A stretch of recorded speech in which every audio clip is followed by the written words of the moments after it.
Madam Speaker, we all know that technology is the driver of everything at the moment. And AI is the latest entrant into the toolkit in ICT that has made work extremely easy, that has increased efficiency, that has made it possible to improve productivity, but that has also come with equal dangers because technology, like anything good, is a double-edged sword. And as much as it is very helpful and is actually now the driver of serious economies of this country, of this globe, it is also having equal damage. Because when you employ AI in warfare, like is happening elsewhere in the world today, you can see the havoc that is being created by military people who are not at the war front, but are remotely attacking their perceived enemies and causing a lot of harm. Madam Speaker, Kenya has invested heavily in technical training institutes. And we have supplied them with very basic ICT support material. I am urging this country, and this house in particular, to incorporate AI training and AI training infrastructure in all our technical training institutes so that we tool our learners with the latest toolkit in the technological world. Because I'm aware that with AI, the practice of all professions, call it medicine, call it law, call it architecture, has been completely revolutionized. I do remember, Madam Speaker, courtesy of the COVID-19, as a practicing lawyer, we didn't know where we would have gone if our judicial system had not automated, so that we were able to practice law from our houses, practice law from our home, present witnesses from where they are, rather than having to transport them to courts and expose them to COVID-19. And I'm happy that we did those basic steps out of total necessity. Now we are where it is either you embrace AI or you are edged out of whatever market or business that you are in. It is my humble prayer that in the budgets going forward, we must start with the policy framework of how to embrace AI and maximize its utility so that we release a lot of man hours of people traveling on the roads to workplaces, of sitting in the offices waiting for a colleague to bring a key to open so that you access your working material, so that we can release as much labor or man hours as possible to alternative economic employment. In other words, Madam Speaker, I am saying what machine can do, let not man bother to struggle to do, because machines are efficient, impossible to interfere with, incorruptible, and therefore this is the direction this country should go. Looking at the budget we have in the education sector, for instance, Madam Speaker, where we are told that even with that budget, other children in this country are still learning under trees. We need so much infrastructure, investment in physical infrastructure, that is mortar, and I think going forward, and this is the direction, we do not need to have our children in boarding schools. We do not have to have our children in schools. Children can learn from home so that we can improve parenting and be able to reduce the rate of inclination into criminal conduct of our young persons because of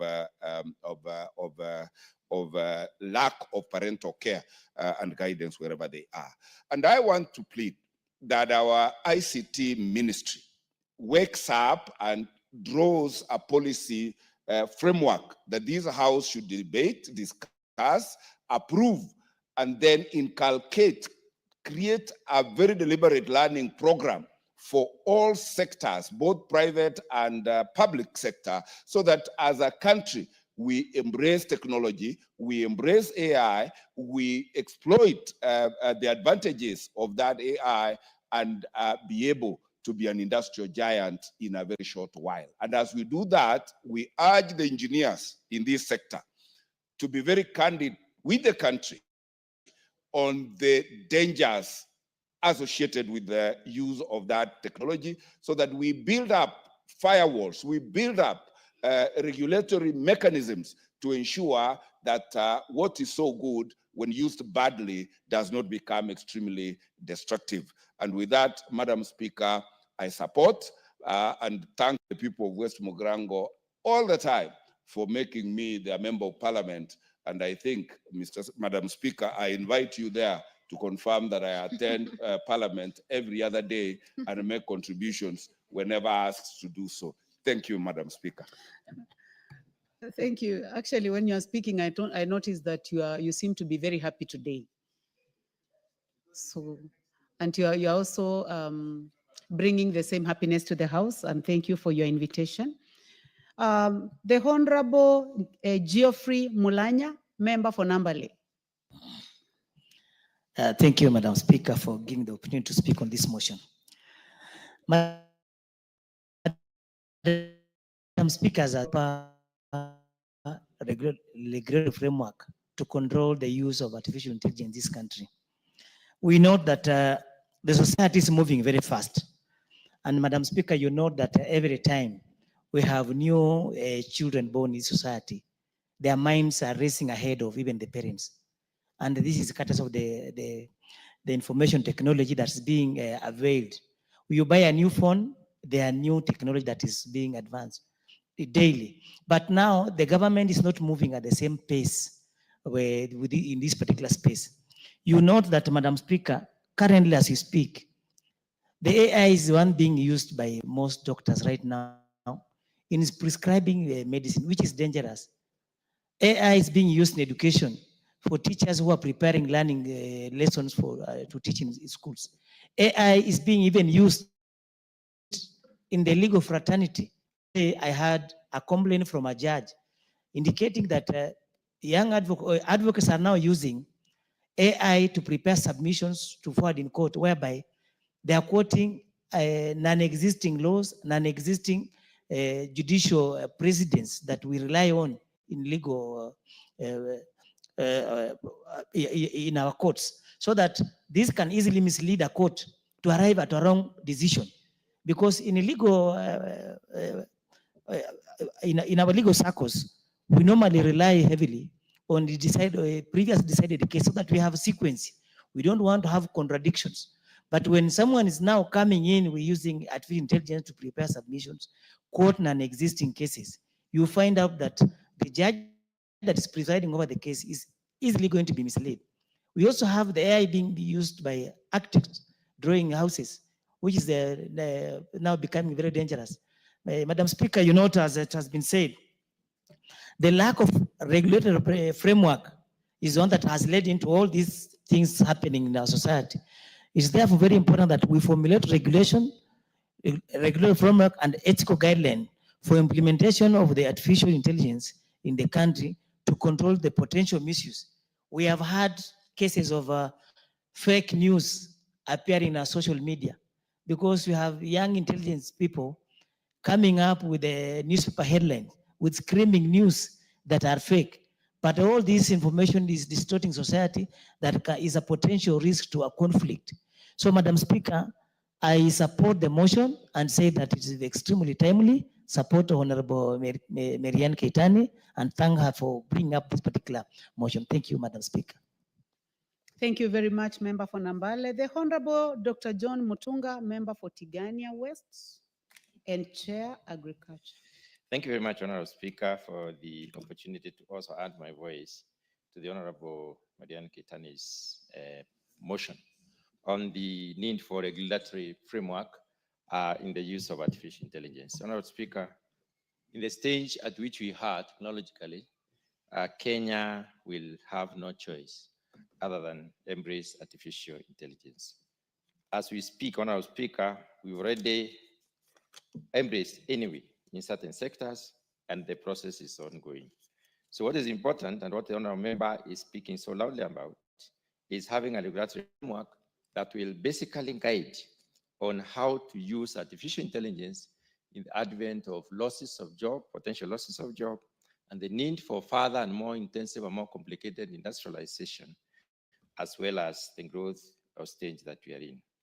On Africa, we witness in movies and sometimes in the newscasts, most of the time, we see how artificial intelligence has played a role in especially collecting intelligence from various places, and also for even mapping, geomapping of an area, where we use drones, even determining where to spray in agricultural, pest and disease control.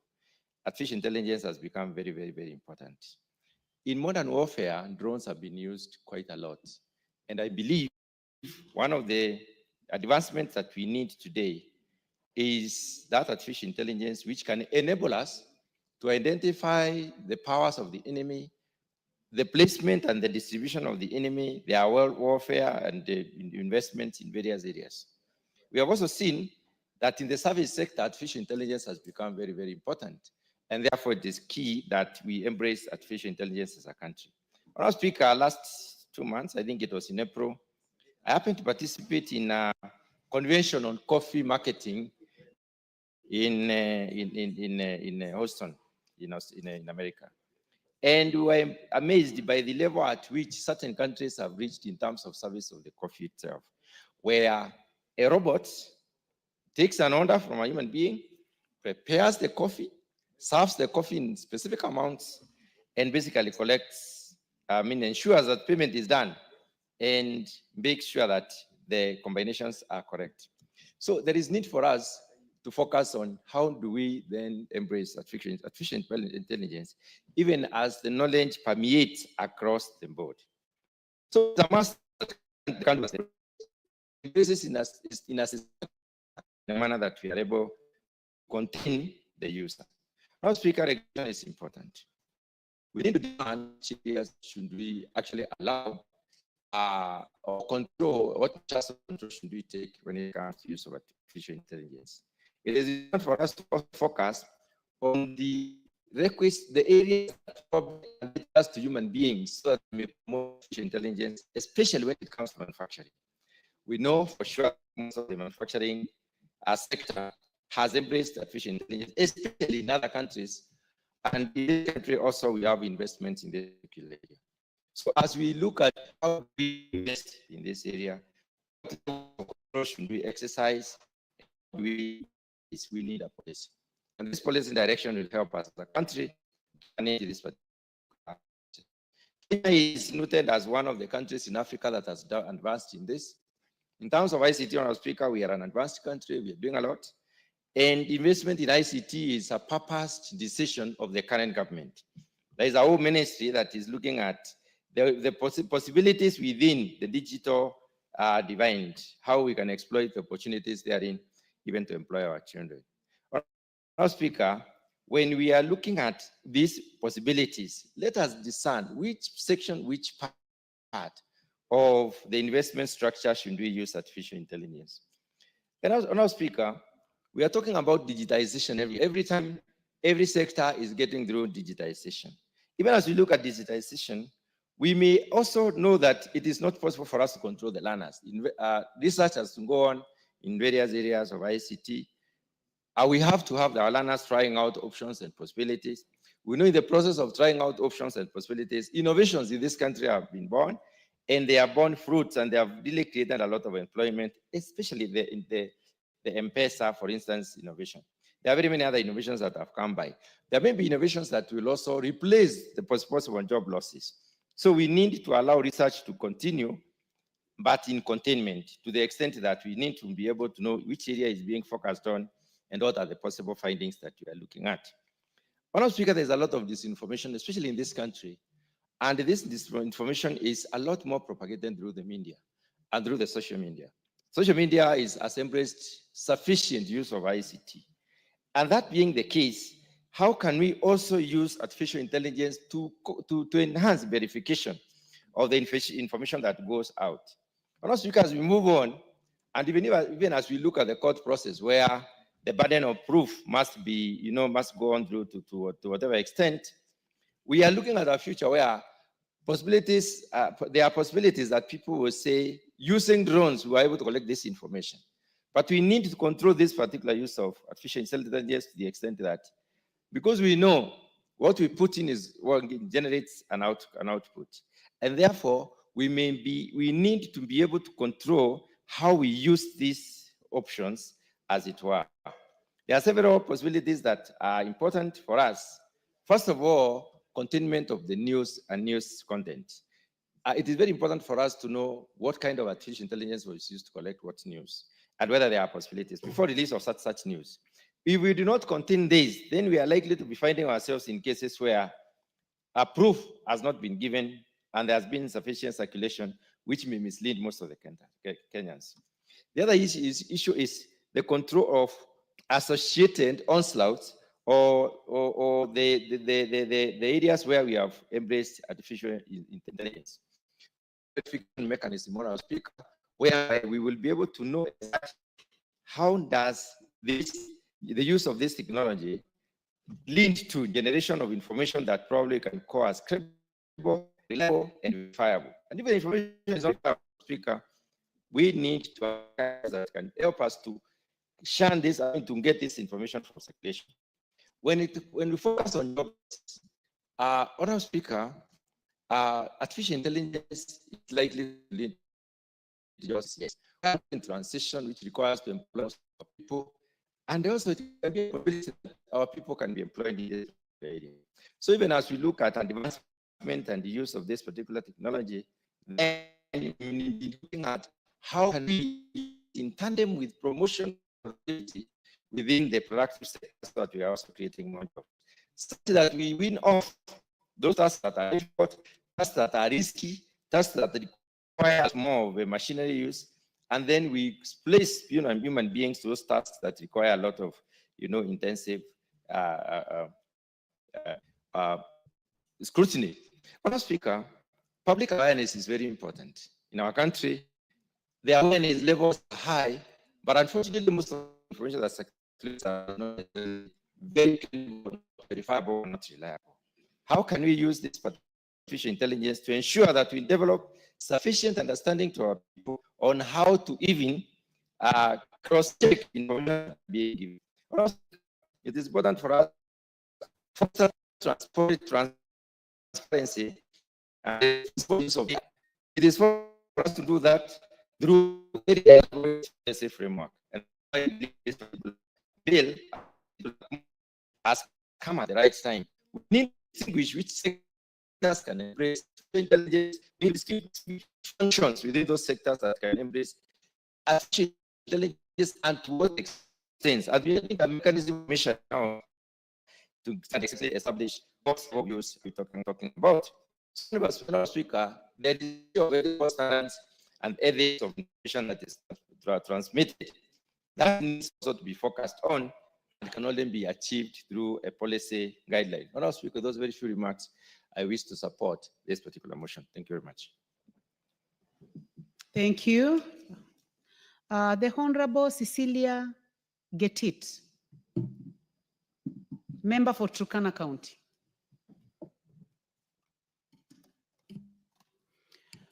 Thank you, Madam Speaker, for giving me this opportunity to contribute to this good motion by my colleague, Honorable Keitany.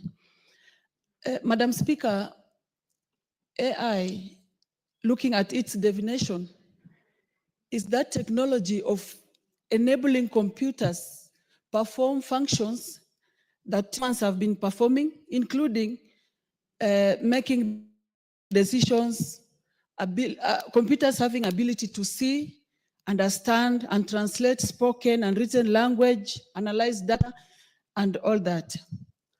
Therefore, Madam Speaker, there are ethical concerns that come along with this. If we don't regulate that space, how safe are we in terms of our privacy, in terms of safety of our data, the security, and the potential impact on human autonomy necessitating responsible governance and regulation, Madam Speaker. The AI has both advantages and disadvantages, Madam Speaker. And of course, in terms of regulating, we need to focus on the disadvantages so that this space is regulated to give us more benefits than disadvantages, Madam Speaker. In Kenya now, our young people are looking for jobs. If AI is embraced fully, 100%, that means our people will lose jobs. And those that want jobs will now have no future of getting jobs, Madam Speaker. So there's need to have a regulation where there is some percentage of AI being embraced, not 100% to make our people lose jobs, Madam Speaker. Then there's the security risk, Madam Speaker, the cyber attacks. The AI depends on data mostly, the research data. If we don't regulate the space, our data can be at risk. So I think as a country, before embracing this, we really need to have very serious regulations, Madam Speaker, that will address ethical concerns like biases and discrimination, security risks, and then high development and implementation costs, Madam Speaker.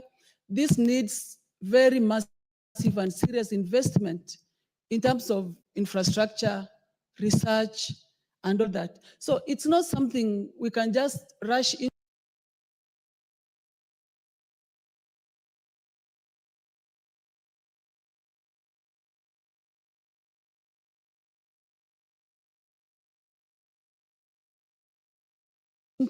without really having very serious regulations, Madam Speaker. And then there is the risk now on these computer things, Madam Speaker. I think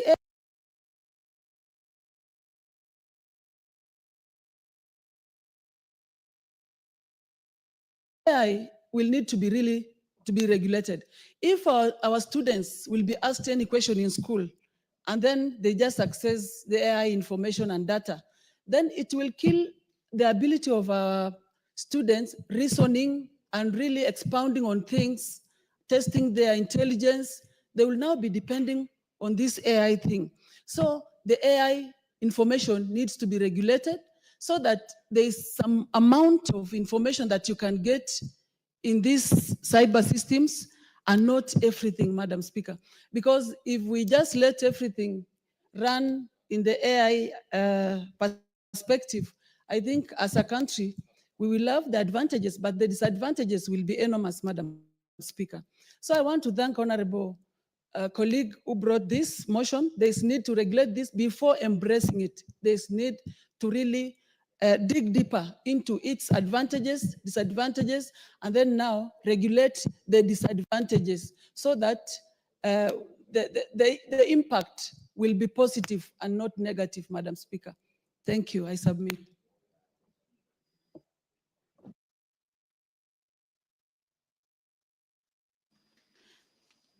The Honorable Joseph Dena, nominated member. Please trace the Honorable Dena from my right. Thank you, Madam Speaker. I stand to support my colleague. I call her Maria Antoinette. First, we have, it is good that we cannot stop an idea whose time has come. AI is here now and it has come and it will not stop. That is the idea when mobile phones came, and now we have seen the revolutionaries of the mobile phones. But I will want to state on three things, three aspects of it. First is education. The other day, I think Friday, we were with the Minister of Information in Mazera for the innovation. And we could be able to see they're already using AI. By 7 o'clock, by 8 o'clock, somebody had made 10,000. So it is about wealth creation. Number two, it's AI now is on health. They can be able to tell your blood sample, everything about you in terms of using the AI, even without your knowledge. That I tend to support the regulation into this. The advantages are there, the time has come, But yet at the same time, we have to put the regulation to guide us. That thing is on security, which is key. We can see now in Iran what is happening in Iran and Israel. Somebody you cannot see, somebody you cannot hear, somebody you cannot even have face. There is no plane. And now everybody is going into drone. Security is a key component in any country. If we are not able to regularize the AI policy, then we are going to fall into a big problem. So we come to agriculture. Right now, there are drones that are feeding and able to tell the amount of fertilizer, the amount of acreage production, which would determine the food production of a country. And if we look into these things, they are key components of the future of a country. So I tend to support this motion because it is a key component in our life in which we live in. As much as it's good that we have to be able to create a framework that we can be able to guide the AI in this country. So, Madam Speaker, I tend to support the motion. And I thank my colleague for bringing it up. Thank you. Thank you. The Honorable Joseph Cherorot, member for Kipkelion East. Thank you, Mr. Speaker, for giving me this time in order to support the motion brought by the Member of Parliament from Aldai, Marianne. Madam Speaker, this motion actually has, I can say that it has even delayed because of whatever is going on around our country. I want to say that the other day we were talking of analog and even digital. When the computer came in space, Madam Speaker, we know what has gone through and a lot have taken place in this country. I want to say that the regulating or giving out the framework on how to regulate the use of AI, Madam Speaker, is going actually to help us a lot. I know this is an area which has been embraced by our Kenyan youth and mostly all Kenyans. In our homes, Madam Speaker, even in our bedrooms, we have mobile phones. And in most cases, you find out that even some of our youth, or most of them, are aware of what is going on around the world. So having a regulator, Madam Speaker, will help us actually to guide, even though I know the world actually has become a global village, Madam Speaker. And what is going on, we've seen about content creation and a lot of things, which means that AI has taken a transformative shift in this country. Madam Speaker, if we want actually even our ministries to proceed and even to progress, AI actually is the only way that can be embraced. If you see, Madam Speaker, like in health, Madam Speaker, the other day we had to change. We had to shift to SHA from NHIF because NHIF was using actually the analog way. And in the SHA, Madam Speaker, it is digitalized, which means in our ministry, like Ministry of Health, even KRA, using AI can help us even to develop economically, Madam Speaker. Madam Speaker, I want to say that if we want to also to prosper in our businesses, AI is the only way. Madam Speaker, you find yourself, you are seated in the house and you do some orders and within a short time, you do deliveries are dropped in your house just because of AI. So I want to mention that as a person, I'm supporting what actually the Member of Parliament, Honorable Marianne, has brought about this regulation of AI. If we want also to, like what we have mentioned, Madam Speaker, especially in terms of agriculture, there are a lot of things that you cannot use just the common sense that you have, but you have to apply also AI. And also in the cyber security, Madam Speaker, it also helps a lot. So if we can, if whatever is going on around the world, Madam Speaker, like what a colleague has mentioned, the war that is going on now in the Middle East and several other areas, the security, in terms of security, the warfare that is around, like between Israel and Iran, what is going on now is because of the AI, the drones and all that. So, Madam Speaker, I support the motion. Thank you, Madam Speaker. Thank you. The Honorable Patrick Ntwiga, member for Chuka Igamba Ng'ombe. Thank you, Madam Chair. Madam Chair, from the onset, I stand to support this Ebola business. And I would wish to say the following one, Madam Speaker, when we discuss AI, we are not discussing Kenya as excluded from the rest of the world. So if we continue saying as a country that we want to avoid AI to protect the jobs of our children, we need to know that it's not us who will use AI. AI will be used by the same children. And the rest of the world won't prevent the rest of the world from evolving in AI because Kenya is not prepared. So our lack of preparedness does not tell what the world will do. So, Madam Chair, we really need a regulation because we have a young generation. I like what one of our colleagues from the Ugandan parliament said, that being born in Kenya, it's like being in Form 6 in Uganda.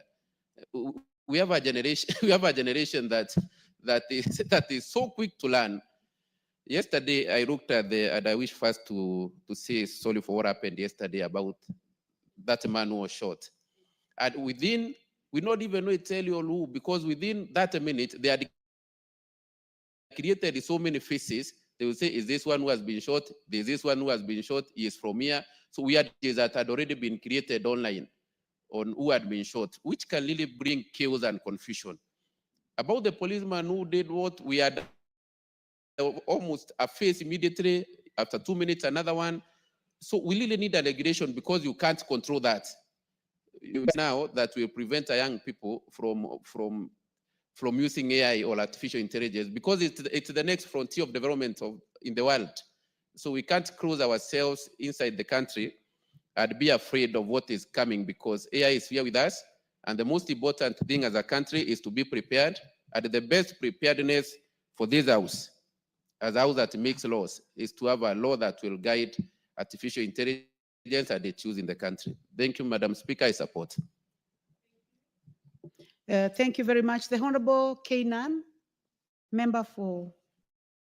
Thank you, Madam Speaker. Elders. I don't know why I left my card. Yeah, it's unusual, I actually. hardly forget. And you know that because of the length of time you have been in this house, we have to indulge you. Please proceed. It's a very, very. Thank you, Madam Speaker. Madam Speaker, this motion is timely. I want to thank the Honorable Mariani Keitani. You know, she's a distinguished member of this house. People know her as a first-timer. I don't know whether you Yes, I'm saying people know her. Bent over because of your height. Yes, I think, people know her as a first-timer, but she's an all-round, efficient, highly mobilized, former chief of staff. And I'm sure the people of Aldai will not regret in having her as a member of parliament. But that does not mean I have in any way trying to influence how the people of Aldai are likely to think of her and behave. Having said this motion is timely. And it's one of the things that we must think out of the box as a country. Madam Speaker, Kenya is a very responsible member of the global village. Let me call the global village. And equally, Kenya is a very resourceful, committed member of the African continent. Kenya is a country of very diverse population. One of the things that we must pride in, recently we were voted as the best in human resource capital by the UN. Madam Speaker, that tag is so important, not only to our diaspora community, but it takes our education system to another level. Madam Speaker, this is why, notwithstanding the different provisions in the current progressive constitution, we must also think out of the box. How do we think out of the box? The right to privacy, the right to associate with whoever you want, the right of your neighbor, the right to you as an individual is all enshrined in the Constitution. Madam Speaker, John McCarthy, who is considered as the father of AI, participated in something called the Dartmouth workshop in 1956. You can imagine where the world was at that particular time. And what he thought of in that particular conference is what is now making everybody sleepless.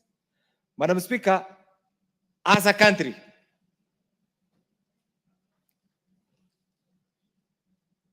you can see there is a serious change of guard. I like the way it's organized. One, it's really organized. I'm sure that is one thing that other institutions should also emulate. Well structured.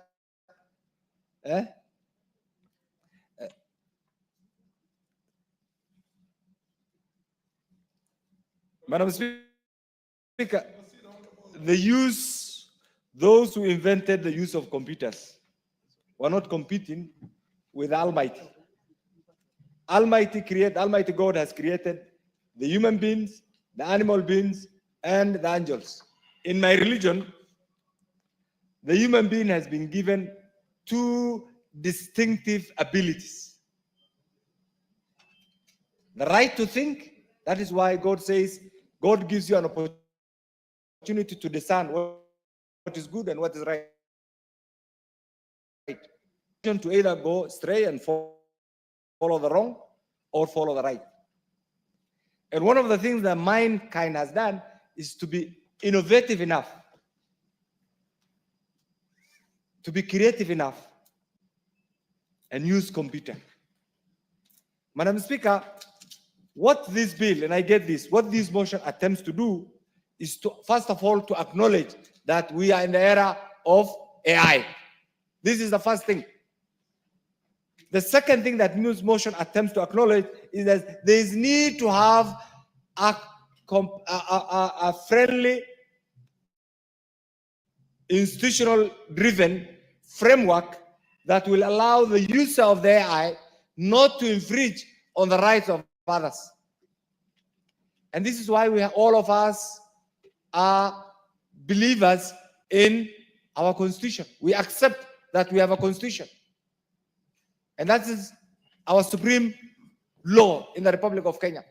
Within that constitution, people are allowed the right to belong to the religion of your choice, the right to associate with whoever you want, as long as you don't take the rights of the other person. So what this motion is trying is, first of all, to create public awareness.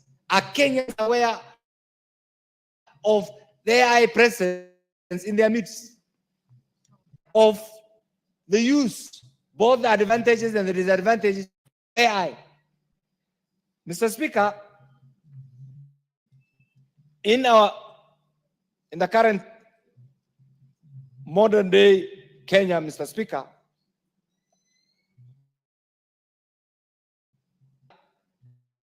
has greatly, the unregulated use, let me say this, of AI has greatly caused public disturbance, Mr. Speaker, serious security challenges, and Mr. Speaker, to some extent,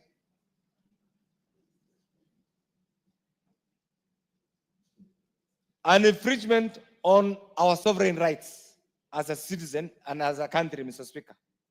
Mr. Speaker, while we accept that AI must foster an efficient, effective use of computers instead of manual application by mind, we must also be prepared as a country that certain shortcuts in the use of AI and what we have seen recently can greatly endanger the lives and property of the people of Kenya. And Mr. Speaker, therefore, the different types of AIs, one can be reactive, one can use a limited memory of the computer, another one can also apply the theory of mind and play with the mindset of different people. And Mr. Speaker, you can also use something called the self-awareness. That's why you see different images. Some will not even understand. People of my age will not understand. But the youngsters understand and they have their own way of doing things. Mr. Speaker, it's because of this that we must be prepared as a country, as a citizen, Mr. Speaker, to use AI efficiently, reduce operational costs, use it to interpret data, but we must also be prepared that this use, first of all, is going to cause serious loss of jobs. It's also going to contribute to the violation of individual rights, privacy. And you have seen it all being applied. Look at the headlines. Just open your social media accounts and you see the kind of thing that goes on. To the extent that some of the media, the youngsters, also use their social media accounts actually to manipulate certain realities, to suit certain circumstances, which may not be in the national interest, which may not be even in their long-term interest, Madam Speaker, Mr. Speaker. There is also an abuse of algorithm in the application of this. You can see certain shortcuts are taken, Mr. Speaker. It's also very difficult because you can see countries that have plunged in civil war, Mr. Speaker, or some of the events, global events that are happening right now. If you follow the social media accounts, like the world is coming to an end. We are almost on the verge of a third world war. That Kenya is beginning to end. And there is going to be a civil war, and we don't have the institutions. So what this motion, and I hope my good friend Mary will take this to the next level and have, I know you'll be criticized, but those will be positive criticisms. You will be remembered later on. That's why I said we must think out of the box. Please translate this, take this to the next level, have it as a bill that allow the public to participate, and ultimately we'll come up with a bill that meets the test of time, a bill that meets the sovereign interest of the people of Kenya, a bill that will protect the rights of any individual, and a bill that will ultimately contribute to the development of this great republic. Mr. Speaker, I stand to support this, very progressive. Please don't get tired. Go on, bring the bill as soon as possible. I support. The MP for Taita Taveta, followed by the Honorable Geoffrey Odanga.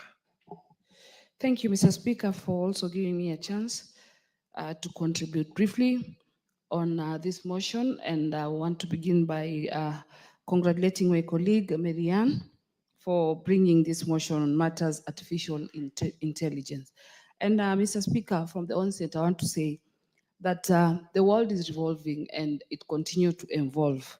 And truly, AI is an idea that time has come and there's nothing we can do about it.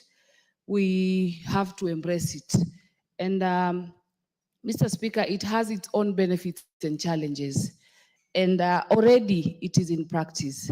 So, Mr. Speaker, the only way that we can enjoy or benefit from AI is to regulate it. We have to control so that we benefit from it. And Mr. Speaker, I want to say that a lot is being done by AI, like so many things. You get surprised at times you go for shopping and Mr. Speaker, you have your Visa card in the pocket and you just get close to the counter and tap it and everything is sorted. You know, money is removed from your card and you've already settled your bills.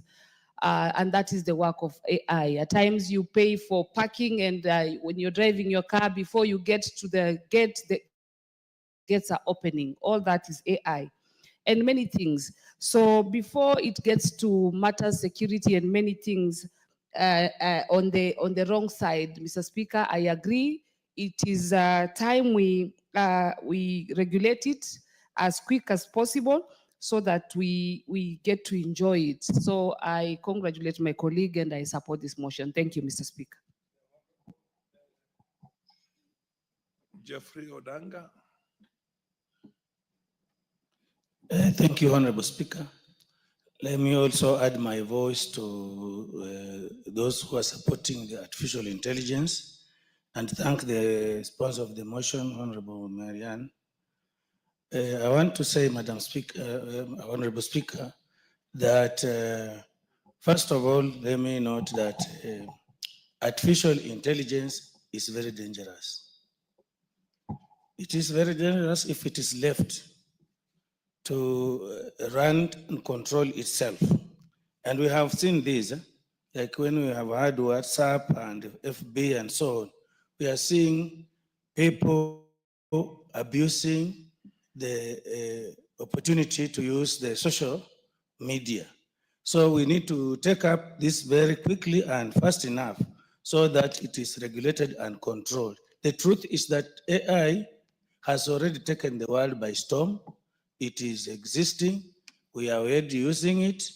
If we don't control it, it's going to damage and even threaten, like the education system in terms of research, those who do research at masters, at PhD, and for other purposes. This is going to threaten innovation and creativity in our educational institutions. It is also going to be very dangerous in the areas of security and so on. So there is a very, very important support. The honorable member for Turkana North, Paul Ekwam. Proceed. Thank you, Mr. Speaker. I rise to support this motion by Honorable Marianne. Mr. Speaker, whereas we celebrate AI, it's come with serious challenges, and especially with the young people in this country. If it's not to be, Mr. Speaker, it is going to, one, spoil our generations, two, create very serious issues in this country. We have so many experiences, Mr. Speaker, and so this motion that intend to allow the ministry concerned to regulate and put framework that will guide use of the AI and also create public awareness to our communities has come at a time. Mr. Speaker, besides, I would want to also urge that we need to have infrastructure that will also support use and regulating the information that goes to the public. We also need to benchmark with many other countries, especially in the West, that have had this AI for a long time, so that, as we celebrate the benefits of AI, we also have it used well. Thank you, Mr. Speaker. I support. Is the MP for Samburu East? Under the circumstances, given the fact that I don't see any other member who intends. Honorable Sani, the MP for Wajir North.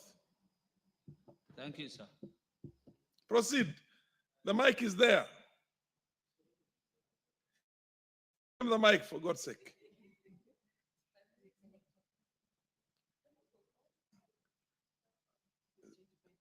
Sani, what did you do to the mic? It was on until you started. You messed. Go to another one. Go to another one. Where else? Where can you get a mic? Oh, yes. Fair enough. No, come right in front there. Yes. There you go. Thank you, Mr. Speaker. Artificial intelligence is a new thing.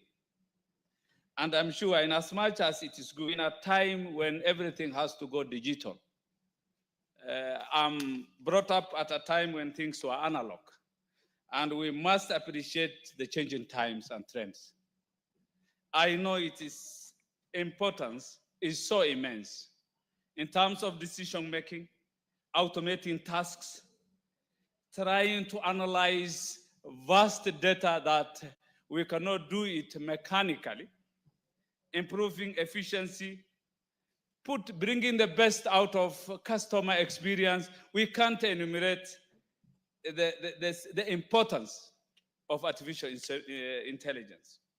However, Mr. Speaker, we are going to a time when we are nearly phasing out the human species. We are becoming robots. We will lose our uniqueness, our originality. We are endowed with natural intellect. If everything becomes at our fingertips, we will lose that innate endowment, the intelligence. I think in as much as it is a must that we must accommodate artificial intelligence, it must be done with. At a time when the National Examination Council is facing serious challenges in terms of genuineness, A's and B's that used to be rare during our times have become a common grade, yet they can't showcase, they can't justify their grades. That is sufficient to say that we are trying to copy paste. You ask the artificial intelligence, any gadget, how is this? You pose questions, and it gives you all the raft of answers, and we copy paste. That is the kind of generation we are looking forward to. If it's good, I think it's good for the military, at most. Like what's happening between Turkey, between Israel and Iran. But for a normal life, in as much as I am reluctantly accepting this. Yes, it is good, but we will diminish as human beings. We will be, it's like another GMO of a human being, not a natural thing. So I reluctantly accept, let us accommodate it, but with a lot of caution. I support, thank you. There being no more member willing to weigh on this, I'll call upon the mover to reply. Madam Mary Ann Keitani. Thank you, Honorable Speaker. Honorable Speaker, first I want to thank all my colleagues who have contributed to this particular motion on a regulatory framework to regulate the artificial intelligence sector of our industry. Honorable Speaker, I think as I mentioned when I was moving the motion, Kenya in 2022 was ranked the 5th in Africa and 90th globally in readiness to adopt artificial intelligence. That is in 2022. In 2025, I believe we have moved far notch higher in both in Africa and in the world. And without regulation and without a framework within which we can now work on to ensure that any artificial intelligence use and readiness is adopted in a regulated framework, then it becomes dangerous for us, especially in the age and era where we are dealing with fake news, in the age and era where we are dealing with economic inequalities and displacements and misinformation that has become a norm of the day. In, again, the same 2022, the Oxford Insights survey pegged Kenya's readiness for AI at 40.3%. I think if today the index is done, we could actually far be above 60% in terms of readiness. And therefore, this regulation couldn't come at a better time. It couldn't be thought through at a better time so that Kenyans and the world at large can be able to appreciate and be able to take advantage of artificial intelligence. I remember, Honorable Speaker, when computers first came into the world and when they finally came into being used around 1956 to about 1980, many people used to see many big machines called mainframes. But today the computer is as tiny as it's a very tiny thing, and we cannot survive today without computers. Artificial intelligence is very fast taking shape and taking root in a lot of the activities we do. We travel a lot, and I think a quick example of one of the places artificial intelligence is properly used is, for example, at airports. So moving from one terminal to the other, you have a train that is driverless, moving you from one terminal to the other. That is artificial intelligence at play. And we are trusting that train to be able to take you to the other terminal without thinking that, oh, there's no driver inside this train. And so many other technologies. Medicine, today you don't have to go or travel long distances to get very good medical attention. Within the comfort of your home, your country, you can be able to get access to the best doctors, the best medication through artificial intelligence. I can't mention all sectors because every sector of our economy and every sector of our lives is actually now being taken over by artificial intelligence. And we need to appreciate that as a country, as Kenya, we cannot be left behind, close ourselves out of artificial intelligence. We must be with it and we must be with the society and we must move on. And for us to do that so that it is not misused, I think the formulation of this framework or regulation is very important in this sector. So, Honorable Speaker, I beg to reply. Thank you. Fair enough. Question will be put at an appropriate time in the future. For now, I'm calling for the next order. Order number 18.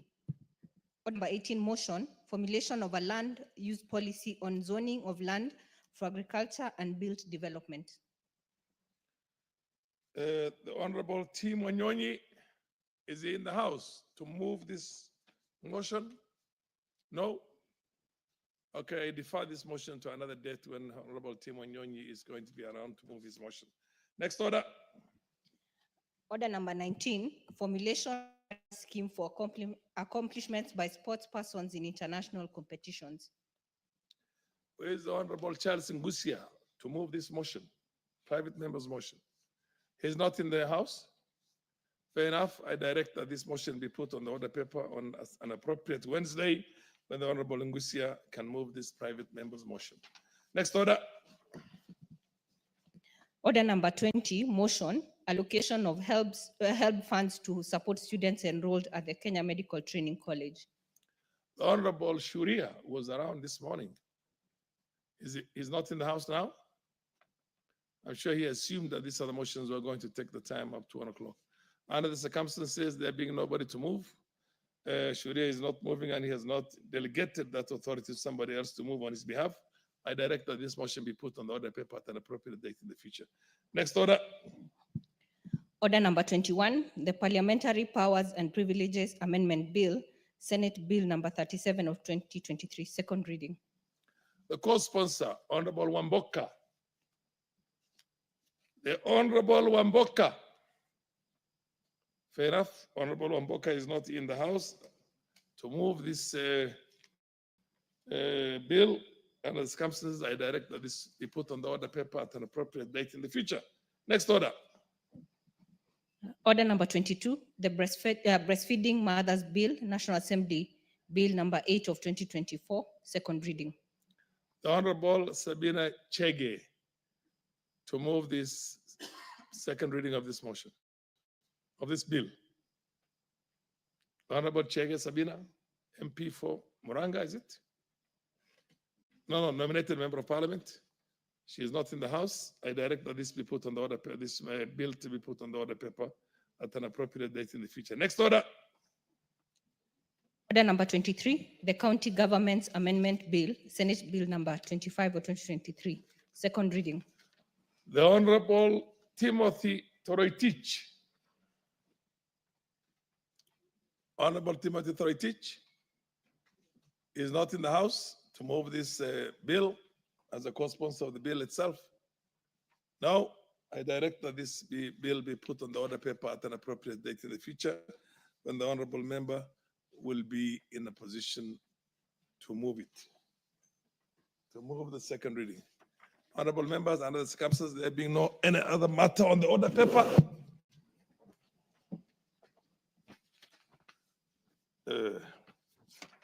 honorable members, the time being 12:30, 12:31 actually to be precise, PM, this house stands adjourned until today, Wednesday, the 18th of June, 2025 at 2:30 PM.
11 and 12 being businesses sponsored by the leader of the majority party, minority, or sponsored by the committee. Usually, the House on Wednesday morning considers bills and motions by members.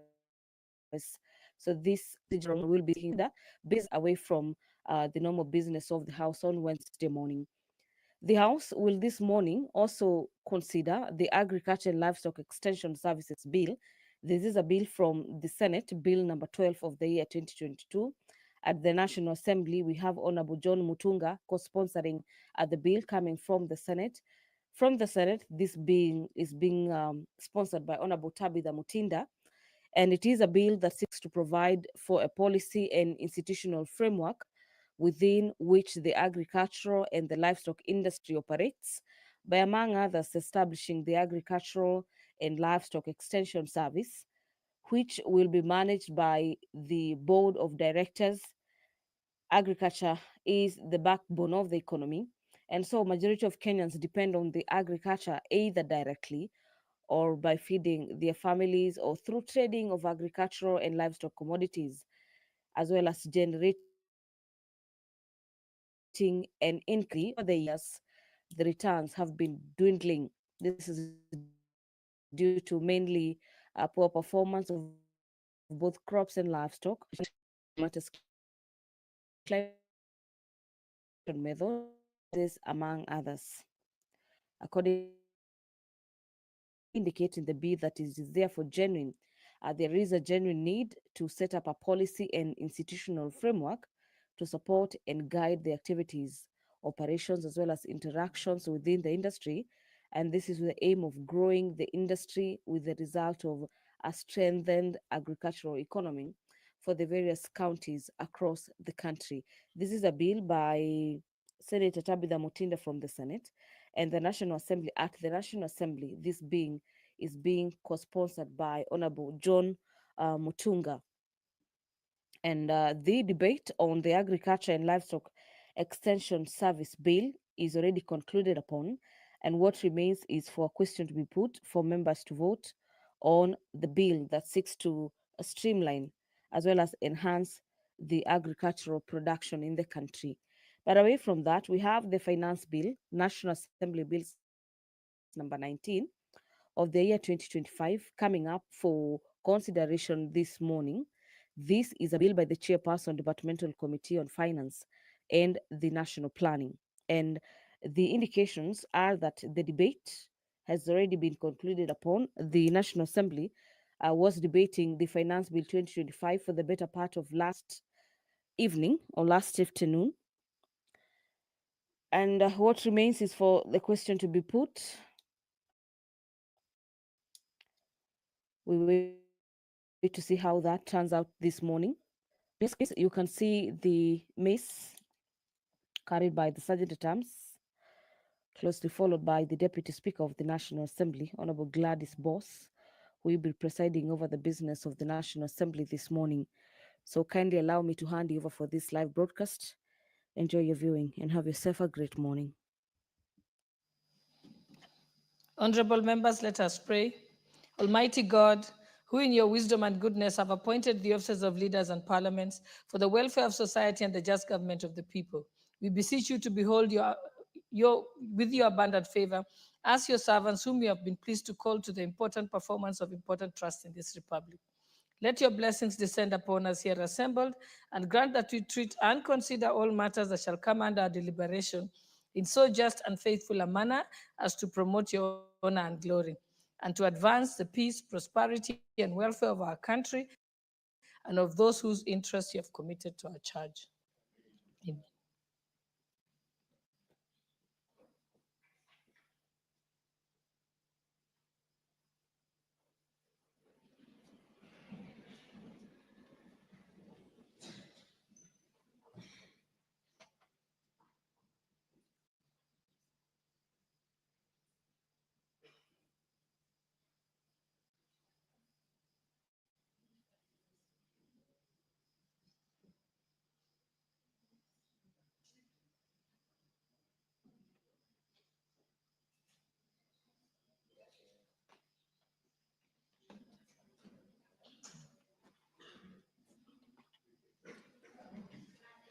Sergeant at Arms, kindly ring the bell for 10 minutes.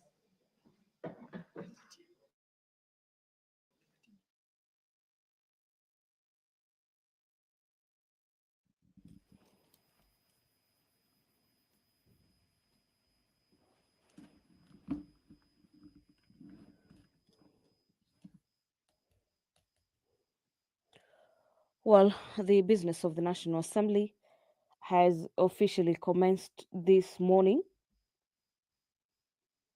with the Deputy Speaker of the National Assembly presiding over the business this morning. But the House can not yet commence with the consideration of the business before it, as the House lacks the requisite quorum to commence business.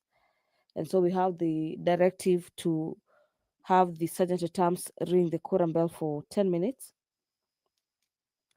For members of the National Assembly who are yet to make their way into the chambers this morning to do exactly that, for the House to raise the numbers to consider the business. Before I handed you over, I was just informing you that the House will be voting on the Finance Bill 2025, this being National Assembly Bills number 19 of the year 2025. It is a bill by the Finance Committee, and in the presentation during last evening business of the National Assembly, we had the chair of the Finance Committee, Honorable Kure Kimani, moving the bill for consideration that presided the debate at the National Assembly. And among the submissions he was making before members is that his committee has carefully considered the bill and proposed some measures to seal the loopholes, to enhance matters compliance, and the reduction of cases of payment of taxes. And remember, the Finance Bill 2025 is a bill that brings up the aspect of revenue raising measures for the national government, that is through KRA, to raise funds for the budget of the country for the financial year 2025-2026, being a budget that doesn't propose introduction of new taxes, but rather the sealing of loopholes and ensuring that all Kenyans who are able or who are in a position to do file taxes. In the bill by the Finance Committee, it is a bill that is seeking to have all Kenyans file taxes, whether they are positive or nil returns. And according to the Finance Committee, this will seal loopholes via which a section of business persons or Kenyans have been evading the payment of taxes. So that is a bill that is coming up for voting for the better part of this morning, being a business that had the House consider the procedural motion to exempt that it be considered as a normal day, or usually on Wednesday morning, we usually don't have any other agenda other than the business sponsored by individual members of the National Assembly. But a procedural motion will be moved this morning, and the House will be voting to consider the finance bill, among other agendas, by the leader of the majority and the minority, as well as the committee. The consideration of nominees for appointment to the National Police Service Commission is also a matter coming up before the National Assembly this morning, where the House will be voting on the appointment of Ms. Peris Mudhoni Kimani and Mr. Benjamin Juma Imai, as well as Professor Coletta Suda, who, upon the approval by the House, they'll be officially appointed to serve as members of the National Police Service Commission during business of the National Assembly yesterday, members of the National Assembly called upon the three members to implement reforms in the police service to ensure that there are no police excesses. And with all indications from the chamber is that the House has raised business. Stop the bell. First order. Order number 1, administration of oath. We are going to- Order number 2, communication from the chair. Order number 3, messages. Order number 4, petitions. Order number 5, papers. Honorable members, allow me to amend the order paper so that I can go to, we'll jump papers for now. We jump papers, Majority Leader, and then we go straight to order number 8 and order number 8, 9, 10, 11, and 12.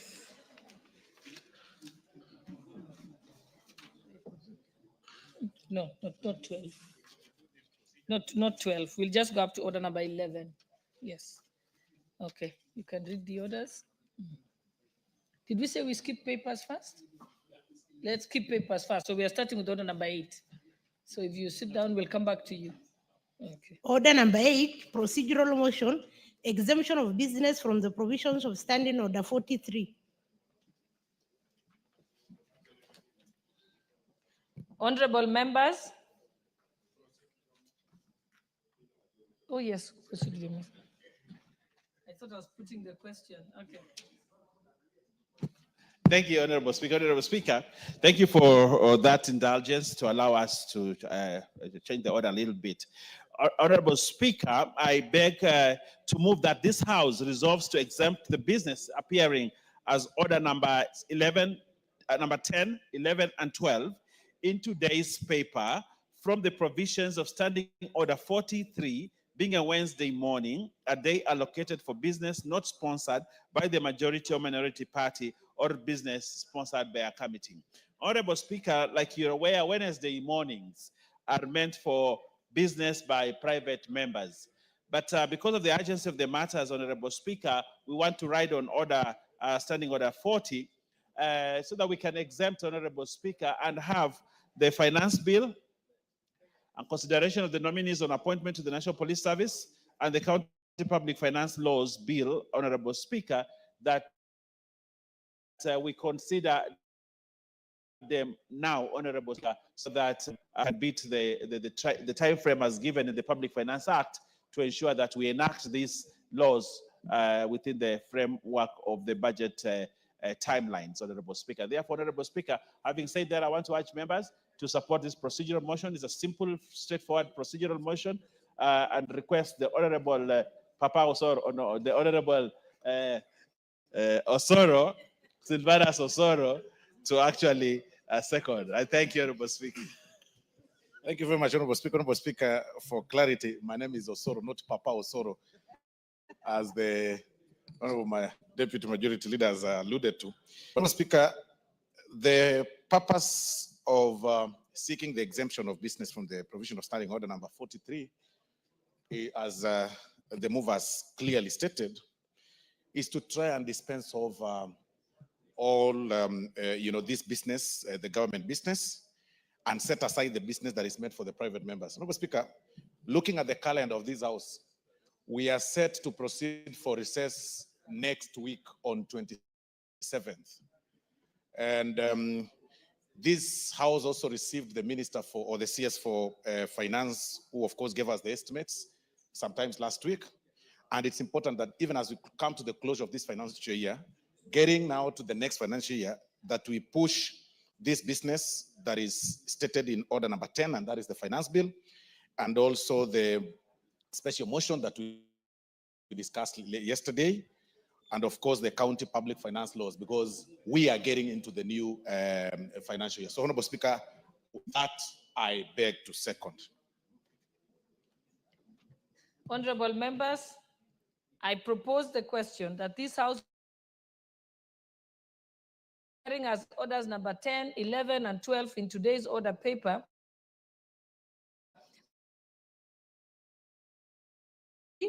being a Wednesday morning, a day allocated for business not sponsored by the majority or minority party or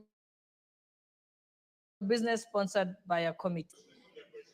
Thank you. And the House resolved to exempt the business as orders number editions of Standing Order 43, being a Wednesday morning, a day allocated for business not sponsored by the majority or minority party or business sponsored by the committee. Will as many as of that opinion say aye? Will as many as of the contrary opinion say nay? The ayes have it. Next order. Before the next order, allow me to recognize a school that is seated in the public gallery. The school is Logorate Comprehensive School from Samburu West constituency, Samburu County. Next order. Order number 9, the Agriculture and Livestock Extension Service Bill, Senate Bill number 12 of 2022, second reading, question to be put. Honorable members, I now put the question that the Agriculture and Livestock Extension Services Bill, Senate Bill number 12 of 2022, be now read a second time. Will as many as of that opinion say aye? Will as many as of the contrary opinion say nay? The ayes have it. A bill for an act of parliament to provide for agricultural and livestock extension services, establish the agricultural and extension services and for connected purposes. Next order. Order number 10, the Finance Bill, National Assembly Bill number 19 of 2025, second reading, question to be put. Honorable members, I now put the question that the Finance Bill, National Assembly Bill number 19 of 2025, be now read a second time. Will as many as of that opinion say aye? Will as many as of the contrary opinion say A bill for an act of parliament to amend the laws relating to various taxes and duties for matters incidental thereto.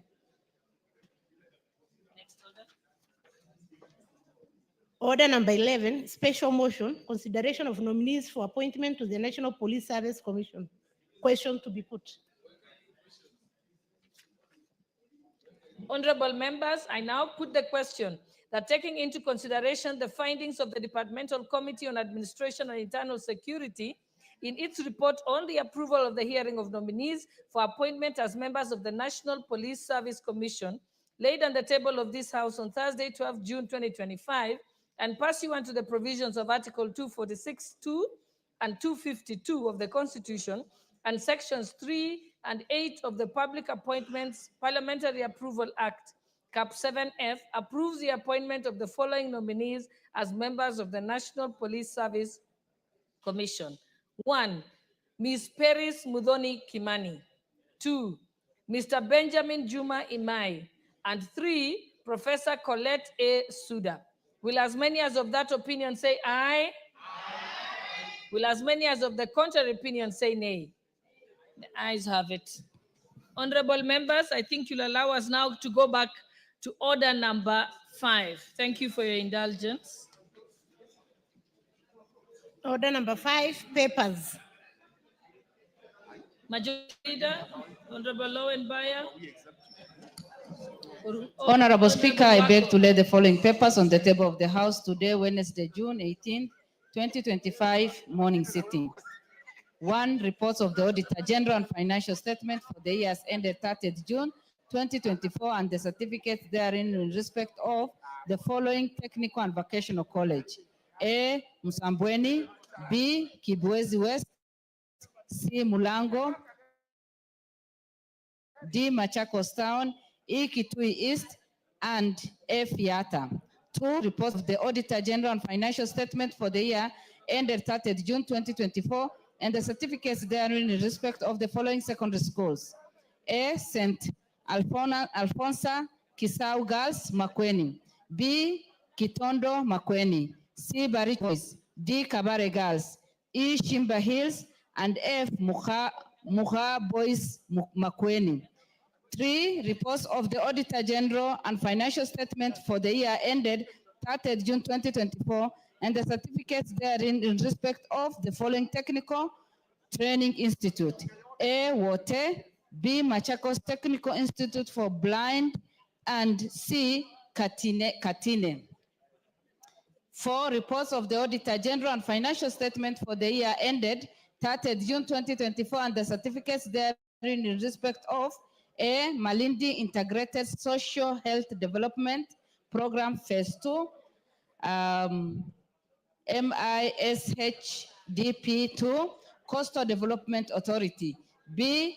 Horn Africa Groundwater for Resilience Project IDA, credit number 7082KE, project ID P174867, State Department for Water and Sanitation.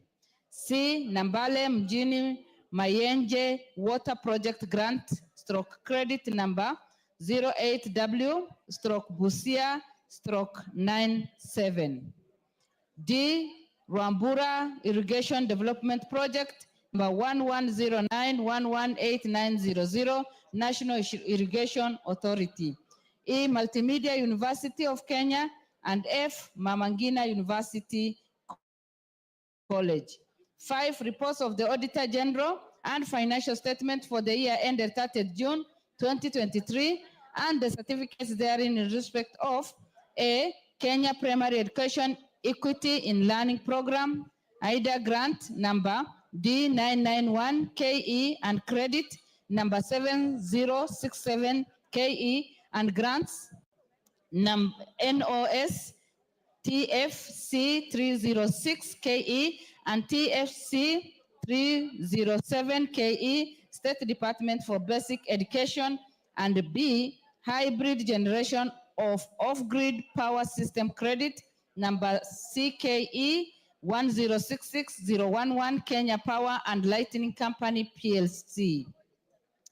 6. Reports of the Auditor General and financial statement for the Sekuru National Polytechnic year ended 30th June 2024, and the certificates therein. Thank you, Honorable Speaker, and I lay. Thank you. Next order number 6. Order number 6, notices of motion. Order number 7, questions and statements. Honorable, order number 6, there was a notice of motion by Honorable Gikaria. Or is that? Sorry? Oh, I'm told it's by Gonzi Rai. Is he available for your? You're ready for your notice of motion? Okay, just hold on. So we agree that Honorable Gikaria, you are on the order paper to give a notice of motions. We skip that on number 6. Okay, so let's move to number 7, which is statements. Honorable Member for Kinango, Honorable Gonzirai, you may proceed. Madam Speaker, I rise to request for a statement regarding the safety of a Kenyan in Saudi Arabia. Honorable Speaker, pursuant to the provision of Standing Order 44(2)(c), I rise to request for a statement from the chairperson of the Departmental Committee on Defense Intelligence and Foreign Relations regarding the safety of Ms. Riziki Luvuno Mambo, holder of passport number AK 1325501, who went missing in Saudi Arabia in March 2024. Honorable Speaker, Ms. Riziki Luvuno Mambo has been residing in Saudi Arabia since July 2023 when she moved there for employment. However, her family, with whom she maintained regular communication, claims to have lost contact with her on 12th of March 2024, raising concerns about her safety and whereabouts. Following her lack of communication, the family received reports on 23rd of April 2024 that she had been arrested and was being held at Jeddah Sawari police station in Saudi Arabia. It is alleged that she was found in a state of distress, wandering the streets, and appeared to be suffering from mental health condition. Efforts by the family to secure her repatriation to Kenya have been unsuccessful. Honorable Speaker, it is against this background that I request for a statement from the chairperson of the Departmental Committee on Defense Intelligence and Foreign Affairs on the following. The circumstances surrounding the arrest of Ms. Riziki Luvuno Mambo by the Saudi Arabian police. 2, steps that the relevant government agencies have taken to ascertain the whereabouts and secure our expatriation, release from custody, expedition release from custody, and repatriate to Kenya for proper physical and mental care. And C, the measures that the government has taken to guarantee the safety of all Kenyans living and working abroad to ensure that they receive timely government cases of distress. I thank you, Honorable Speaker. Chairperson, Defense and Foreign Relations. Is there a member of that committee in the House to give an undertaking on behalf of the committee? Okay, Majority Leader, can you give the undertaking on their behalf? We I hear the Vice Chair is here. Yeah. The Honorable Captain Major Bashir is here. He can do an Honorable Bashir. undertaking. Give him the mic.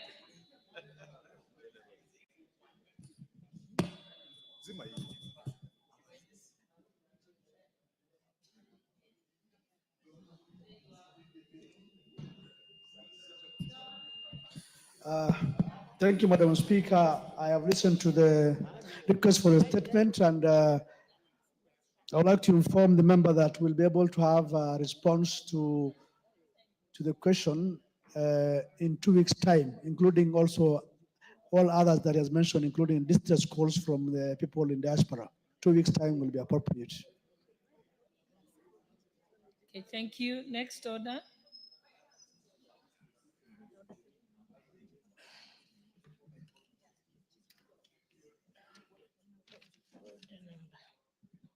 Order number 12, the County Public Finance Laws Amendment Bill, Senate Bill number 39 of 2023, second reading.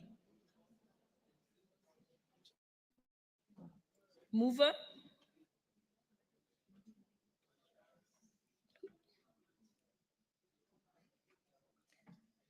Who's the mover of the bill?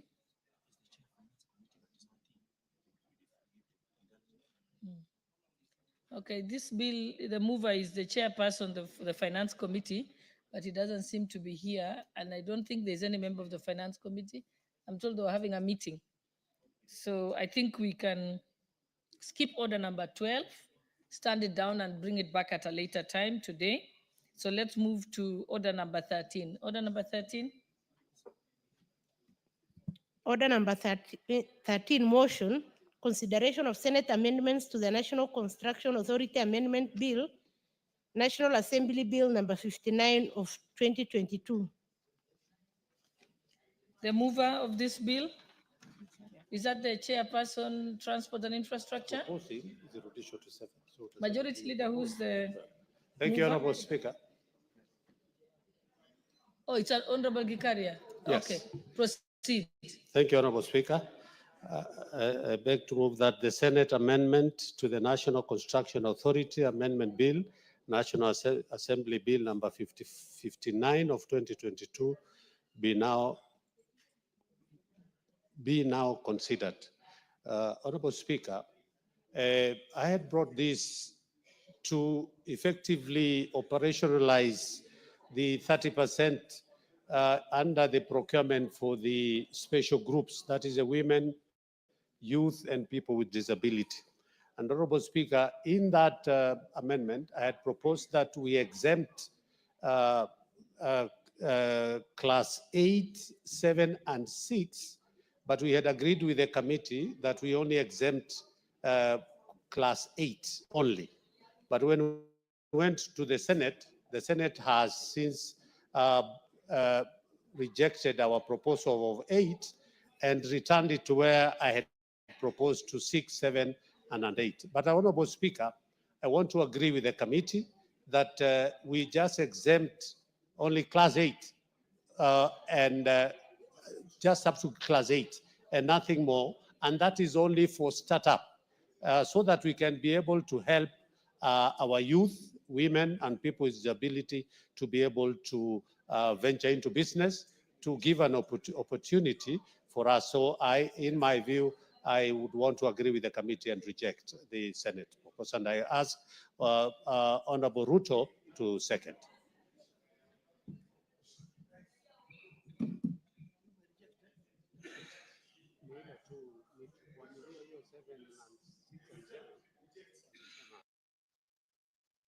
Before we do that, may I have a seconder? It's the seconder, the Honorable Ruto. Member for Cases, please proceed. Thank you so much, Madam Speaker. Through to what the proposer said, Madam Speaker, the essence of providing this particular intervention is to encourage young members of the country, that is the youth, the special group of women, and people living with disability to participate in such business entities and to grow the economy. And therefore, I stand to support the rejection of the proposals of Senate, and we only approve the removal of class 8 under NCA so that we encourage the new people and we don't misuse the other conditionalities that have been provided by NCA, because we've seen other people who are qualified, who are able, can misuse those particular provisions. Thank you so much. I support the proposal of rejection. Thus, I now propose the question, which is that the Senate amendment bill to the National Construction Authority Amendment Bill, National Assembly Bill number 59 of 2022 be now considered. May I go ahead and put the question? I now put the question that the Senate amendment to the National Construction Authority Amendment Bill, National Assembly Bill number 59 of 2022 be now considered. Will as many as of that opinion say aye? Will as many as our contrary opinion say nay? Nay. The nays have it. So, honorable members, well, honorable members,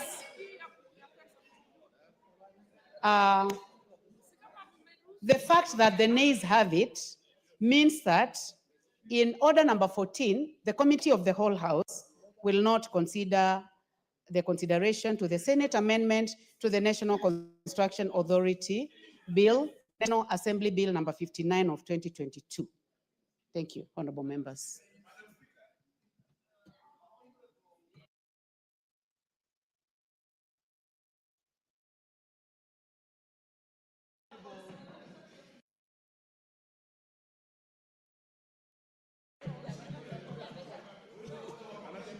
Honorable Speaker, there is a growing trend in this House, Honorable Speaker, that if really not an attempt, it will mess the integrity of this House. Honorable Speaker, when the Speaker is on her feet, nobody should be seen walking and moving around, Honorable Speaker. The Honorable Wamboka, Honorable Speaker, is out of order. He's been walking around picking water, Honorable Speaker, or something.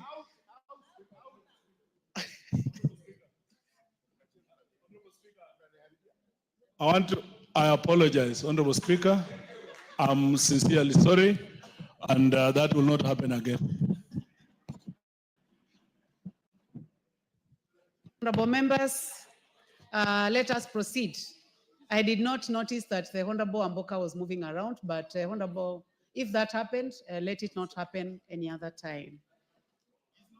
Next order.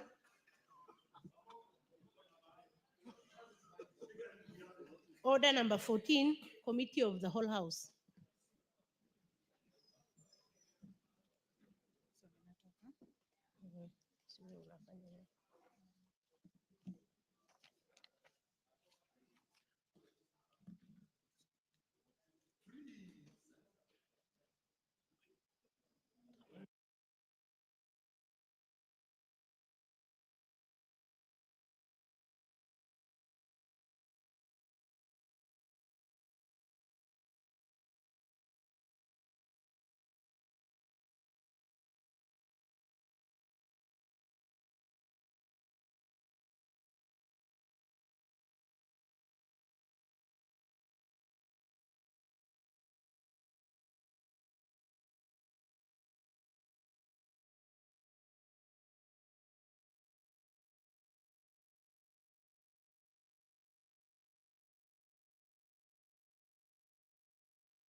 Honorable members, I would like to call the meeting to order.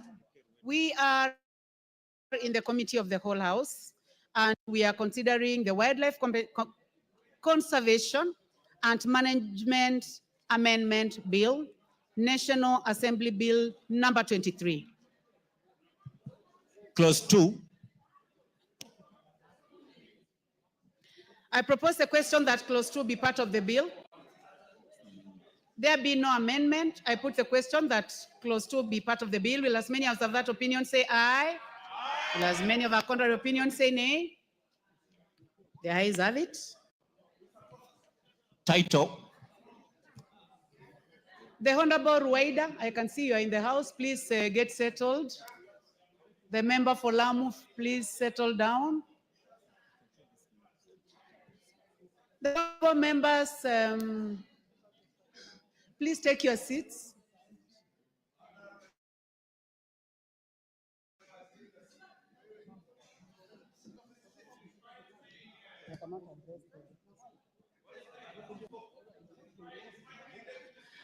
Honorable members, the only person I will not address is the Deputy Speaker.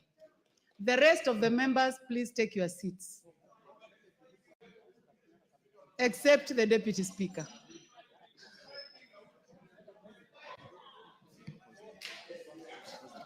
I propose the question that the title be the title of the bill. There be no amendment. I now put the question that the title be the title of the bill. Will as many as of that opinion say aye?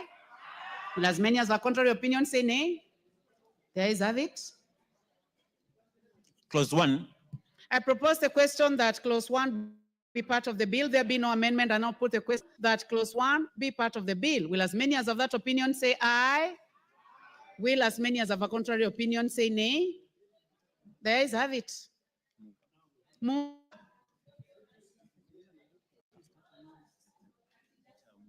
The Honorable Rueda of Lamu East. Mheshimiwa Spika, naomba kutoa hoja kwamba kamati ya bunge iliripoti kwa bunge la kitaifa kushughulikia kwa mswada wa hifadhi na usimamizi wa wanyamapori marekebisho mswada wa bunge la kitaifa nambari 3 wa mwaka 2023 na kuridhiwa kwake bila marekebisho. Asante Bi Spika. Asante sana Mheshimiwa Rueda.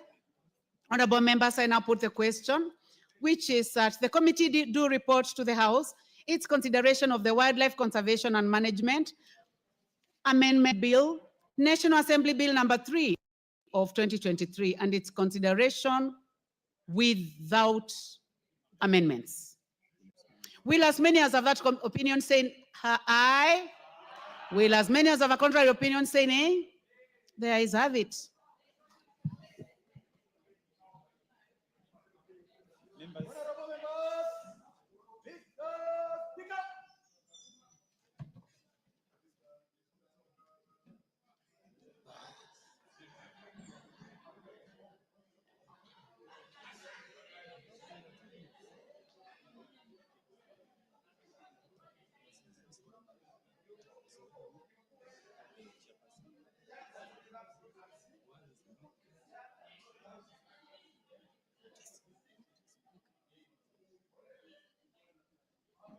Chairperson to report to the House.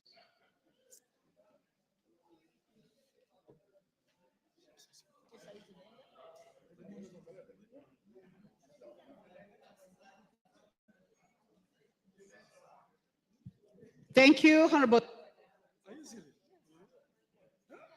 Honorable Speaker, I beg to report to the Committee of... Honorable Speaker, I beg to report that the Committee of the Whole House has considered the Wildlife Conservation and Management Amendment Bill, National Assembly Bill number 3 of 2023, and its approval without amendments. The mover to move agreement with the report.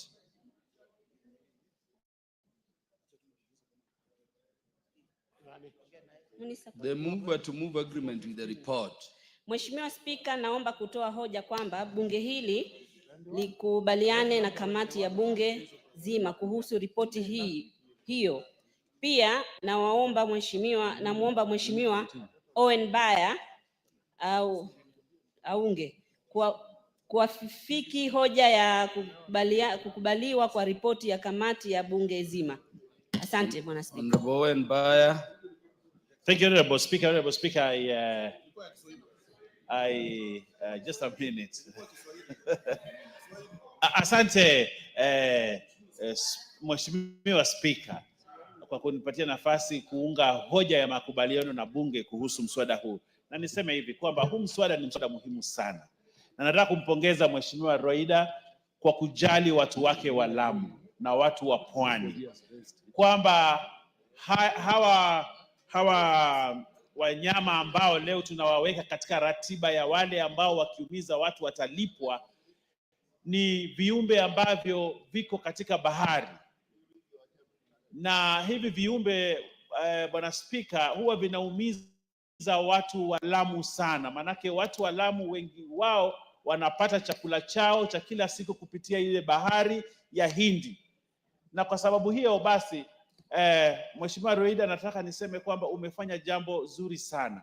Watu wa Lamu na watu wa Pwani watakukumbuka maisha yao yote kwa hii kazi nzuri umewafanyia, ili hata hao wapate fidia, wafidiwe wakipata hasara ndani ya bahari. Asante Bwana Spika, na naunga mkono makubaliano na hoja hii ambayo Mheshimiwa Roida amepitisha. Asante sana.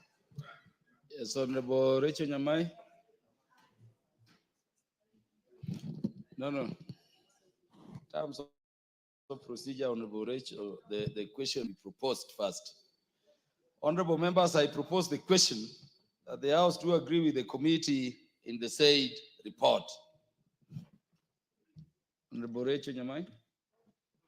Mheshimiwa Spika, ningependa kuchukua fursa hii pia mimi niweze kumpa kongole Mheshimiwa wa Lamu East ambaye ni Mheshimiwa Rueda Obo. Alifanya kazi nyingi sana, na kwa kawaida Mheshimiwa Rueda huwa anajali sana watu wake wa Lamu, na sana sana mambo ambayo yanahusu bahari, mambo ambayo yanahusu umbali kutoka hapa Nairobi. Tumemsikiza akiwa hapa bungeni vile anapenda kuhakikisha kwamba watu wake wanapatiwa fidia sana sana kwa mambo ambayo yanahusu bahari. Na ningependa pia kupongeza Mheshimiwa Honorable Owen Baya, na pia nimwambie nimeona Kiswahili kimeanza kumshinda, sijui ni kwa sababu gani. Kwa sababu analemewa ni kukaa sana na Mheshimiwa Eshongwa, Mheshimiwa Whip Osoro na Mheshimiwa wa Marsabit, Mheshimiwa wako wanamuongelesha kizungu mingi mpaka siku hizi ameanza kusahau Kiswahili. Kwa hivyo Ningependa kuwapongeza wote wawili, lakini niambie Mheshimiwa Rueida ajaribu aketi sana sana na Mheshimiwa Baya amfundishe Kiswahili. Mheshimiwa Rachel Asante sana. Nyamai, ungependa kufahamishwa jambo na Mheshimiwa Osoro? Ningependa nifahamishe na Mheshimiwa Osoro Mheshimiwa na Osoro, anifahamishe kwa Kiswahili. fahamisha kwa Kiswahili.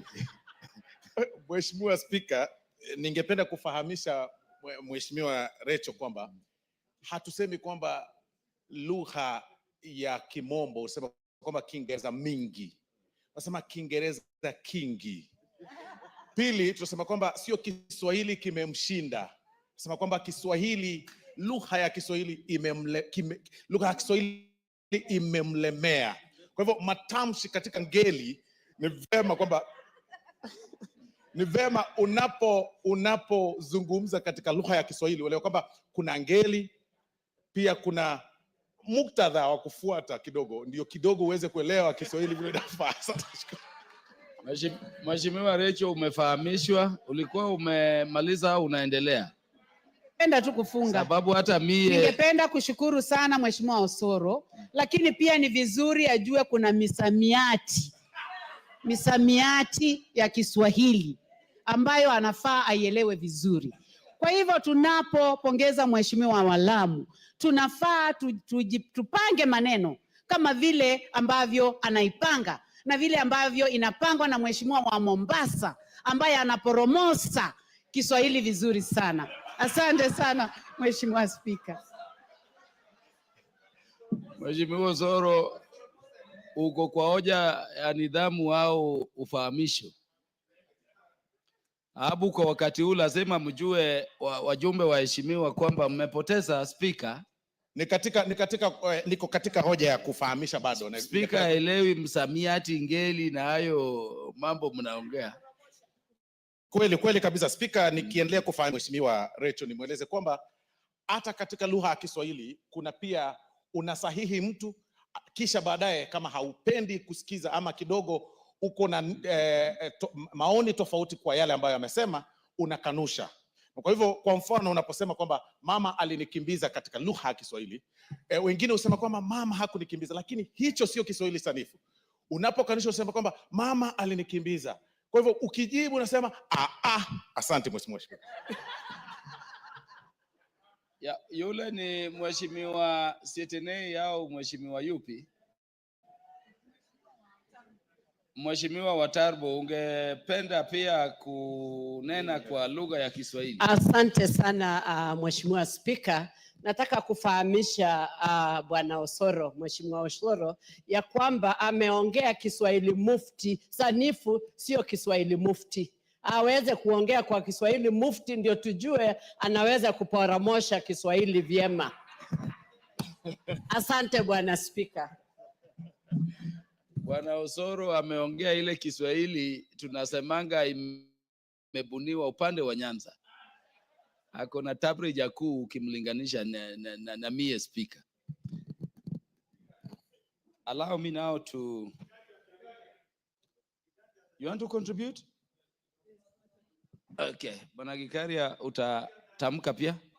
Asante Mheshimiwa Spika. Kwa kweli ni shukuru Mheshimiwa Ruaida Mohamed kwa hoja hili ambapo alileta hapa katika bungeni ya kuweza kuwajali watu ya sehemu ya upande wa Mombasa mahali kuna bahari na pengine watu wanapoteza ama wanapata injuries kutokana na wanyama wale wako ndani, majeruhi kwa ile vitu inapatikana. Niseme kwa kweli ni kitu cha muhimu kuangalia, kwa sababu kuna wakati mimi nilijaribu kuleta mswada kule kwangu, watu wengi kwangu wanapata madhara ama wanajeruhiwa mpaka maafa inatokana kutokana na nyani, na nilijaribu kuweka nyani wawekwe kama wanyama wa porini ambaye kutapatikana compensation, lakini haikuwezekana.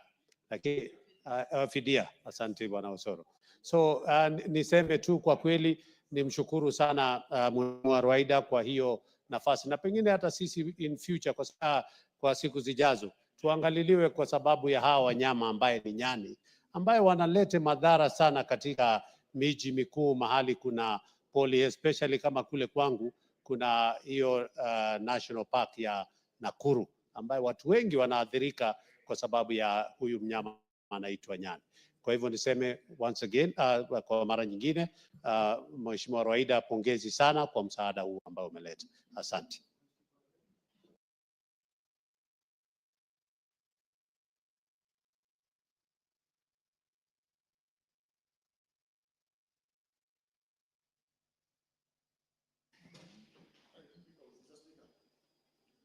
Yeah, honorable members, I now put the question that the House do agree with the committee in the said report.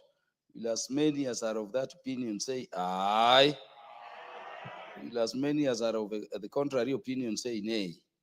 The ayes have it. Mover of the bill to move.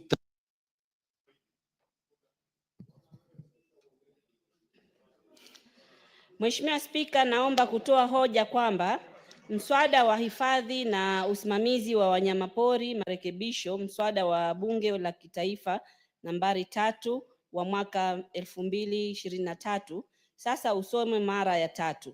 Pia naomba Mheshimiwa Owen Baya kuafiki hoja hii. Bwana Spika, nataka nichukue nafasi hii niwashukuru wabunge wenzangu kwa kuungana pamoja kupitisha huu mswada. Pia nishukuru uongozi wa bunge kwa kuhakikisha kwamba leo tumefika hii stage. Hili ni jambo kubwa sana kwetu kwa sababu madhara mengi tuliyaona wakati tulipokwenda kule, kamati ilipokwenda Faza, watu walikuwa wamekatwa miguu. Hivi sasa hii nikwambia lazima kwa mwezi lazima at least mtu mmoja, angalau mtu mmoja atakuwa amepigwa na huu mnyama anaitwa yeda, kwa kizungu stingray. Pia kuna watu wengi wameathiriwa, itasaidia watalii, hata si watu wetu peke yetu. Kuna mtalii alienda kupiga picha na akakatwa na papa. Pale feri pia watu wengi wanaathirika na papa kwa sababu meli zikija zinapita na mapapa. Bahati mbaya pengine mtu ameingia chini ya feri kutengeneza, anatwa na papa na hawapati malipo. Sahihi hii itasaidia hata hawa wabunge saa nyingine wanaenda kujivinjari, wakifika Mombasa wakienda na zile boat, bahati mbaya waanguke kwa maji au sema unataka kuogelea, kuna saa nyingine hatari inaweza tokea, pia wao itakuwa imewasaidia. Bwana Spika, sitaki kuchukua muda mwingi zaidi, lakini nashukuru sana hata nimeshikwa na shaki. Najua kwangu hili ni jambo kubwa sana. Watu wangu nao watajihisi kwamba ni Wakenya, Coast wote kwa jumla watajihisi kama ni Wakenya na wao hawatengwi kwa sheria. Maanake sheria mwanzo ilikuwa imeangalia tu watu kwa ardhi, watu wa maji, sisi ambao tunaringizwa na maji ilikuwa hatuonekani. Nashukuru bunge hili sasa imefanya kwamba watu wanakaa kwa visiwa vya bahari au wanakaa kama mazingira ya maji na wao wamewekwa kwa rada ya serikali. Maanake mara nyingi walikuwa wameona wametengwa. Hii itafanya tuweze kuhifadhi zaidi wanyama wetu wa pori. Asante Bwana Spika. Sije nikalia, asante. Mheshimiwa Owen Baya. Asante sana Bwana Spika, na hakiki mswada huu na afiki mswada huu kwamba usomwe kwa mara ya 3, na pia niseme kwamba kama vile wabunge wenzangu wanavyosema na nimesema, huu ni mswada mzuri, mswada ambao utasaidia watu wa pwani. Kilifi ni kati ya zile kaunti ambazo ziko na ufuo wa bahari mrefu sana, na bahari iko pale na watu kazi yao wengi ni maneno ya ubaharia, na mswada huu umekuja kwa wakati wake, kwamba ni wakati sasa watu ambao kwa muda mrefu walikuwa wamesahaulika katika maneno ya kufidiwa katika zile ajali zinafanyika ndani ya bahari, sasa pia wamepata nafasi. Kwa mimi ile nataka kuomba bunge hili, nataka kuomba uongozi wa bunge, mswada huu upeleke kwa haraka sana, uwekwe sahihi na rais ama assent, ili usikae. Nimeona miswada mingine tumepitisha hapa imekaa haijapelekwa for assent, na mimi nataka niwaombe sana, huu mswada ambao Mheshimiwa Rwaida ameufanyia kazi sana na ameweka kazi zake sana na amepatia matumaini watu wa Lamu na watu wa pwani, ili wale ambao wanaumia kwa sababu hii maneno ambayo imefanyika wapate kutufidia kwa haraka sana. Mimi nataka kuunga mkono. Asante sana. Honorable Charles Nguna Ngusia. Asante sana Bwana Spika kwa Honorable kunipa nafasi Charles hii. Nguna Ngusia, just take back your seat. I've not proposed the question for debate. Honorable members, I propose the question that the Wildlife Conservation and Management Amendment Bill, National Assembly Bill number 3 of 2023, be now read a third time.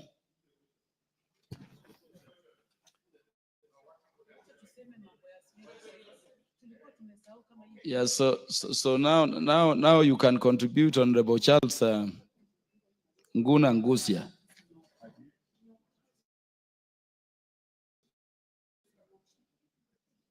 Bwana Spika, nilikuwa nimeharakisha sana kuchangia mswada huu, lakini nimepata ya kwamba umekamilika.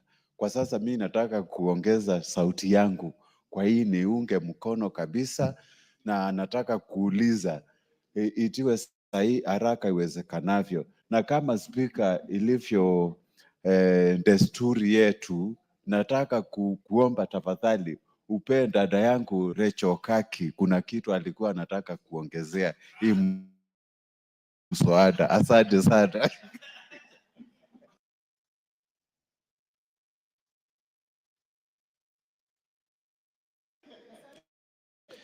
Honorable Charles Nguna Ngusia, I have not seen any request from Honorable Rachel Nyamai to either contribute or to inform you. Honorable Rachel Nyamai, you wanted to contribute? Yes, Honorable Because I Speaker. want to put the question. Yes, I would like to thank you very much for your indulgence. This is a very important bill, and the proposal that has been, the bill that has just passed, Honorable Speaker, is extremely important. I am aware that the committee has been looking on to amend the same act. I know that it will take time because after being ascended to it, it needs to take about 6 months. But the issue of snake bites, Honorable Speaker, is a big issue that must be discussed now by this House. We have snake bites all over the country, starting with Baringo, Marsabit, Mandera. Kitui has the most poisonous snakes, Honorable Speaker. And we realize that when this amendment was being done, snake, and I remember it was also removed actually in the 12th Parliament. So I would like to request the chair of this committee, after the passage of the 6 months, we will be bringing an amendment so that we also consider snake bites, because snake bites are killing too many people. And the ministry was in my constituency about 3 weeks ago, and the issue of snake bites was raised by my constituents, and so many people are calling for inclusion of snake bites in the compensation as part of the compensation we are discussing today. Thank you very much, Honorable Speaker, for your indulgence. I support. Yeah, Honorable Rachel, you raise a very important issue. My own grandmother, I never saw my paternal grandmother. He died of a snake bite. And so to wait for 6 months, you can join the committee in pursuing that endeavor. Honorable members, because of other businesses, let me put the question. I have confirmed that we have the requisite quorum in the House for purposes of making a decision. I therefore put the question, which is that the Wildlife Conservation and Management Amendment Bill, National Assembly Bill number 3 of 2023, be now read a third time. As many as are of that opinion say aye. As many as are of the contrary opinion say nay. The ayes have it. A bill for an act of parliament to amend the Wildlife Conservation and Management Act 2013.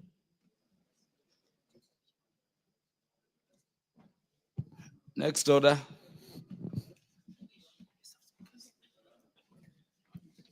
Order number 15, motion, exemption of expansion of major roads in the country to dual carriages, resumption of debate.